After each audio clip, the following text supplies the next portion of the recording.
don't want to die like other parties are dying, because the entire nation is looking at FDC as a party to liberate this country. Amangu ddala nga kyajjamegebwe ku ky'omubaka wa Mawokota South, omubaka Yusuf Nsibambi muna FDC nakabala emitaafu gyamwetimba obwenyi n'akyukira nnyo bannamawokota olw'okumumma obukulu kyokka nga yali amaze ebbanga ng'abakolera buli kye baagala. Nze sikifaako bwe banga entegera y'abantu bw'etyo bw'eri kati olina okubeera n'omuntu alina obuyinza n'obuvunaanyizibwa okuyamba abo abantu ng'ayamba bebi. Nga tannayogera bino yali alabiddwako mu maka g'omukulembeze w'eggwanga Entebbe ng'ali wamu ne banne abalala okwali Latifu Ssebaggala owa NUP, Moses Kabuusu owa FDC ko n'abalala, kyokka n'akakasa eggwanga nti ensonga ze baali boogerako zaali za kuyimbula basibe abaasibwa olw'ebyobufuzi. Kati enkya ya leero ng'anekanekanye mu kyambalo ekya kyenvu kyaludde ebbanga ng'awalana, Yusuf Nsibambi alabise ku kitebe ky'ekibiina ki NRM ekya Ddondo ng'ali wamu ne sipiika wa paalamenti Anita Among n'ayatulanga bw'alabye omusana, era kati okumuyita wa FDC kimunyiiza. Maze akaseera nga nkugamba nti omubaka wo MP gwe wasinika mu paalamenti takufaako. Abasinga obungi ku bo bafa ku ssente. Okufuuka MP abasinga obungi ku bo mulimo.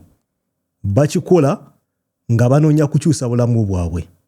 Tebakikola nti bakwagala nnyo, nti baagala eggwanga lyabwe. Of course, mulimu abagezaako, mulimu abagendayo okusaavinga abantu naye nga be batono. They are very few. Abasinga obungi bakikola for the money. Tukirabyeko nga Yusuf Nsibambi asala eddiiro, which is okay. Like he has a right to support or to belong to any political party. Sagala omuntu yenna aveeyo amunenye. Ayina olukusolo tewali muntu alina right kumugana kukyusa political party. Naye kikusigira ekifaananyi.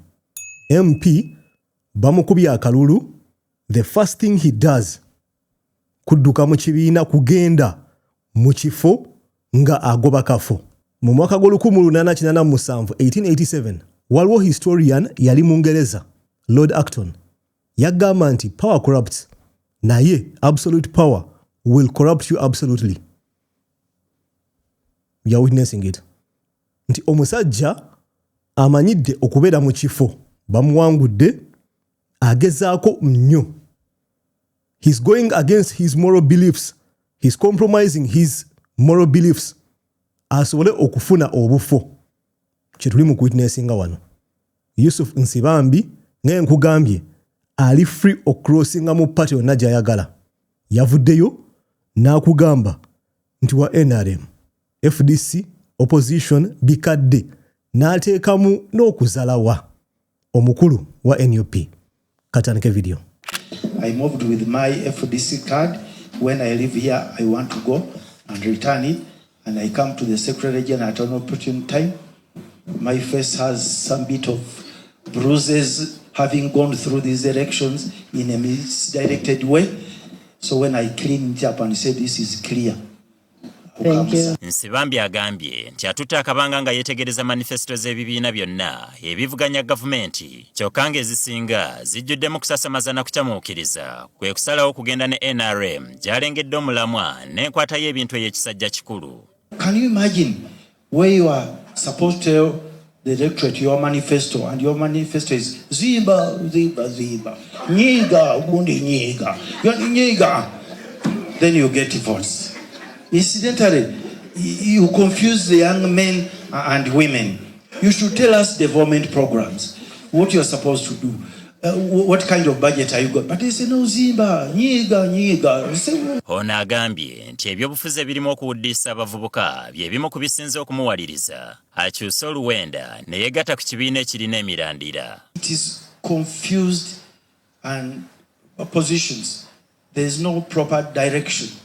So incidentally now we go to campaigns and you find each and every candidate has to have a gari. A gari is a group of young men misdirected to believe that you're going to change through violence. Omwami y'omu ennaku eziyise yali atrendinga. Yalina bursaries yalawa abaana n'aziyimiriza nga bamukubya akalulu.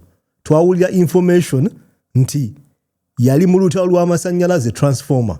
Sagala bigendamu video ku channel kweri. Naye kikulaga omuntu ali okukola buli ekisoboka asigale mu kifo in a position of authority kyabadde amanyidde. Cause abadde MP, so he cannot imagine himself nga tali mu kifo ng'ekyo.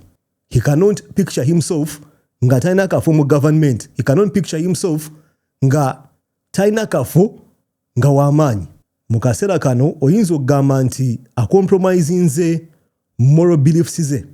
Cause amaze emyaka mingi mu opposition gy'abadde avuma nti opposition preaching of violence agimazeemu emyaka. So meaning he's been a significant part of forming the opposition over the years. So avuddeyo akugambye njiresse nyingire NRM cause we are preaching nga suddenly I believe in them. It's suspicious.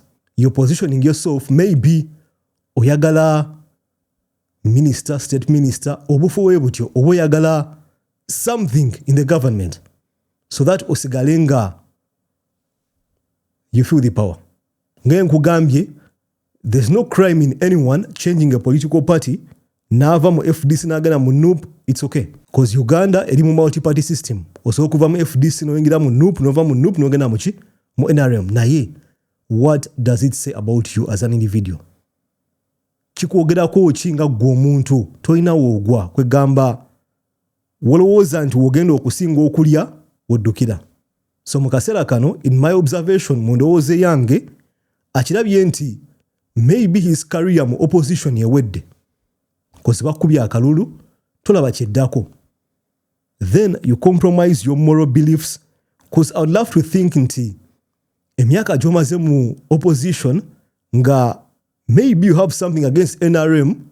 There's a reason why obaddeyo for those years. Mu kaseera kano suddenly you switch. Nogamba mbu NRM byeyogerako bye bituufu. It looks suspicious. It says a lot about you as an individual. It says a lot about you ne character yo. Kicholi. Nalabye Joe Senyonyi Lob ng'akona ku nsonga yemu. N'agamba tewali buzibu, it's okay, he can go. Naye alekerawo okwekweka. Cause before yavayo n'agamba mbu yali a representing a opposition. Watch. We have seen that crossover, that announcement made by the Honorable Yusuf Nsibambi. He decided to start his fasting season, the Ramadan season, by crossing over to the NRM. That's his right. And what we have been saying is that it's good that he is now forthright about his intentions, because the past few days he's been pretentious about the situation. And some of us came out and said, look, Robo Nsibambi, we know you did not make it in an election. It's probably you have some debts to take care of. It's probably you need a job here and there, Minister of State, RDC, whatever the case might be. Come clean about your intentions. Others have done so. There's many people that have crossed over in the past years, and they didn't begin to pretend by saying, look, I'm holding discussions on behalf of the opposition over this issue, over the other issue. Yet really he was having meetings to secure his crossover and for him to get a placement, a job of sorts. That's entirely his right. And we are glad that the truth about all of what he has been engaged in has come to the fore. We wish him well. He's not the first to cross over. As we have said severally, some would ask, does this not weaken the forces of change or the opposition for that matter? No, for two reasons. Number one, several people have crossed over before, but they don't cross over with the people that they lead, and they cross over on their own. But most importantly, the issues of concern do not go away.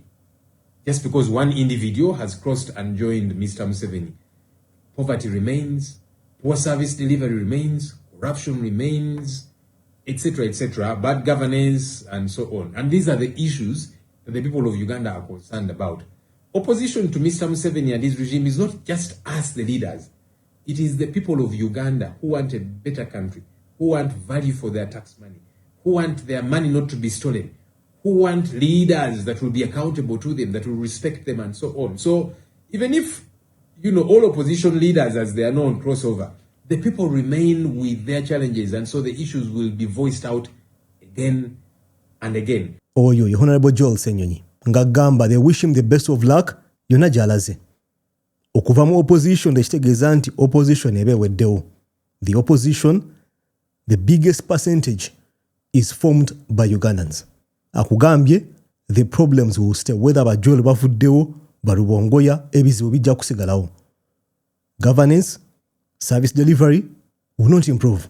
So Mwami Nsibambi bw'aba asazeewo n'agamba nti nkivuddemu kangende ndabye ekitangaala nange nja mugamba ekintu kyekimu. We wish you the best of luck. We hope you find what you're looking for. Waliwo update. Olunaku lw'eggulo twakavarinze story y'omuvubuka eyattiddwa nga yafudde oyinza okugamba lwa laavu ento, young love. Omusajja yamusanga ne muwala we mu nju n'amutta. So we have found a description of what happened.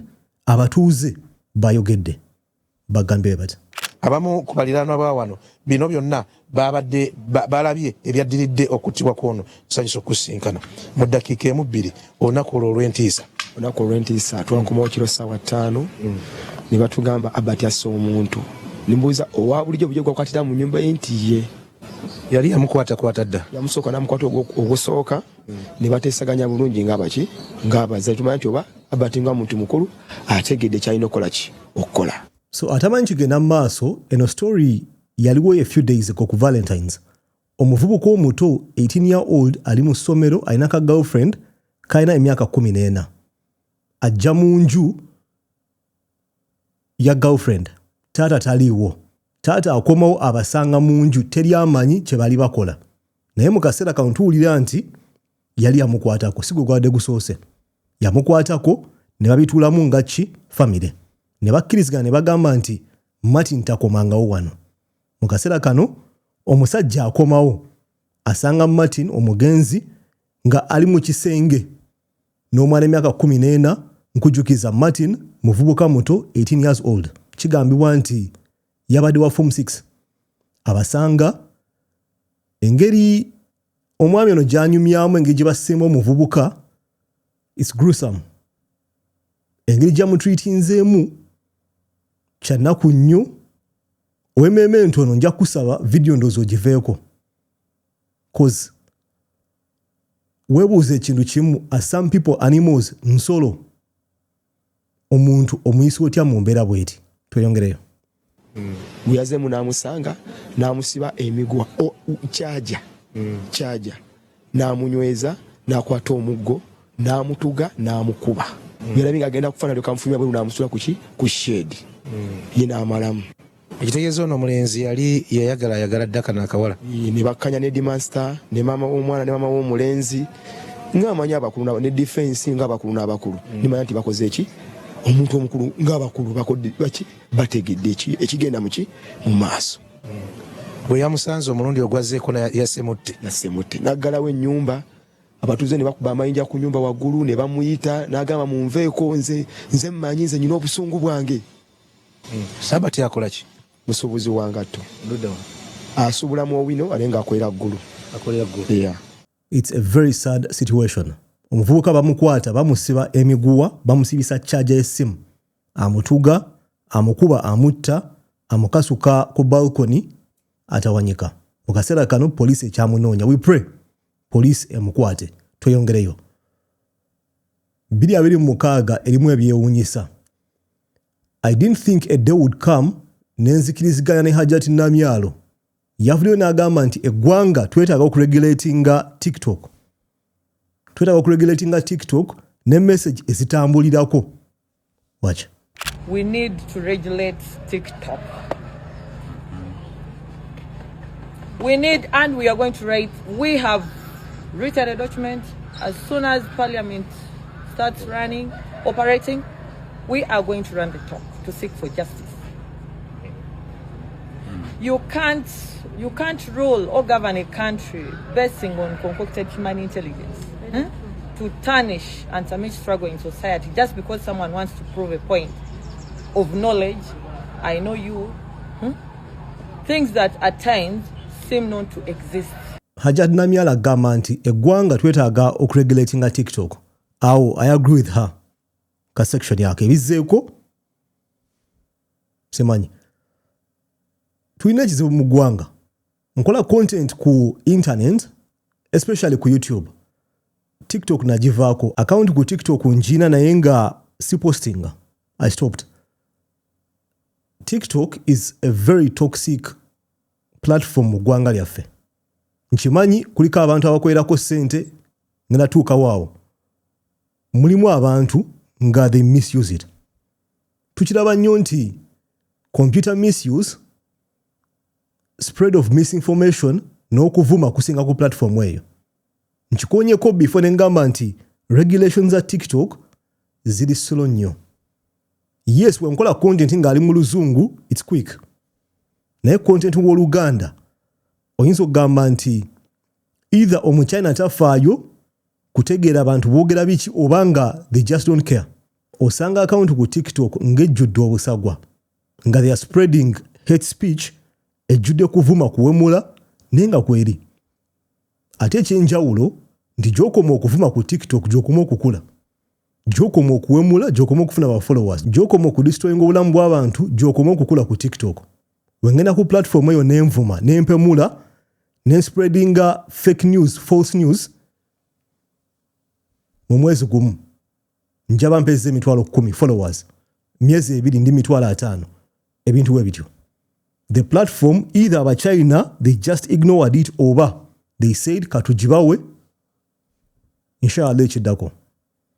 We need a form of regulation, especially TikTok, especially ekiro, because kuliko accounts ngoyinza okugamba indeed they are promoting prostitution, they are promoting indecency. Simasa sulo omutwalo gumu nkuteke mu group zibeerako ekiro omuntu apostinga video nga 90% of the comments either bawemula obanga waliwo ekyobusiru kye boogerako. Yes, I know ojja kuŋŋamba abantu bakwerako business. I know. Regulation doesn't mean ban. Regulating means ojja gikozesa within limits of how social media should be used. Tojja kujja ng'ovuma abantu nkimanyi computer misuse weri naye egenda kukwata bameka. The government needs to find a way of regulating either how people sign up, either ngotuwa ID card yo, oteekako national ID yo. Our business, of course, you'll be sorted. Because to spreading obusagwa. Omuntu a spreading obusagwa, tuba tusobola kufuna mangu. You're busy abusing people, you're busy putting people down, nga tulina national ID yo. We need a way of regulating that platform. Otherwise, it's getting out of hand nti abantu mu kaseera kano ngenda kuwa task. Simanyi saa meka gy'oli naye genda ku TikTok ekiro, TikTok ye Uganda. Ojja kulaba kye njogerako. It's decayed. Yavunda either kubaako abavuma obanga bali mu lugambo, obanga bali mu kunafuya, bali mu kuspreadinga fake news, false information, kuteeka abantu wansi.